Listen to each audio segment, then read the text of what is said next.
为什么船上的指挥使要叫做桥呢？是因为长得像桥还是作用像桥呢？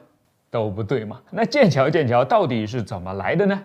经验告诉我们，历史总会有答案的。时间推回到最早期的划桨小帆船，简称桨帆船。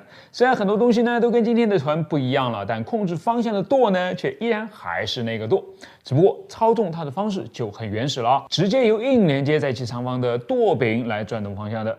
那就是驾驶舱的原型了。现在一切我们可以称之为驾驶舱的东西，不管是飞机的驾驶舱、汽车的驾驶舱，还是火车的驾驶舱呢，起源都在这儿了。尽管这个时候它显然是不带舱的。时间往后走人们慢慢捣鼓出了传动机械了，于是舵轮取代了舵柄，与尾舵之间的连接呢，也顺势升级成了由绳索和滑轮组合而成的遥控方式了。舵手的站位呢，不再被局限在船尾，它现在有了更为广阔的发展空间了。但是你也不能嘚瑟到站到船头上去，对不对？给你1/4的甲板面积够了吧？这个就是位于船只后部的1/4甲板了。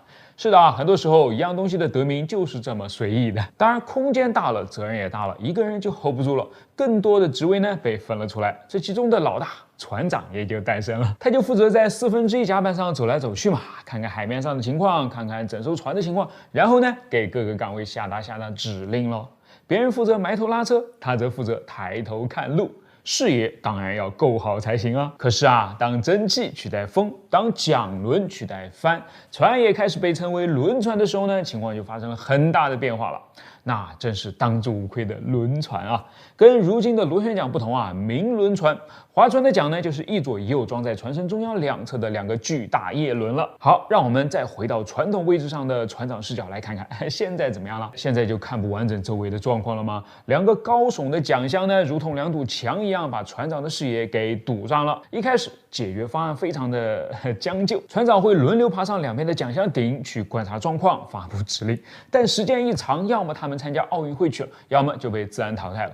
总之这根本就不是个办法嘛。那该怎么办呢？在2个桨箱中间架起一座桥，把船长就放在这边，他爱往哪边跑就往哪边跑，不就完美解决了吗？不久，舵手也被安排了过来。你看既然之前因为占了船身1/4就能被直接叫做1/4甲板，那此时用来充当控制中心的桥，为什么就不能直接被叫做桥呢？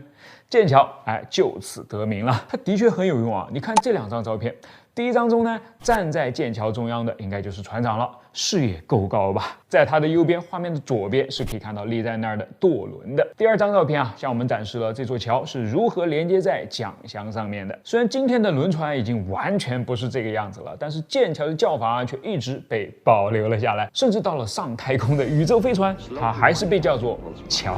Let's be friends.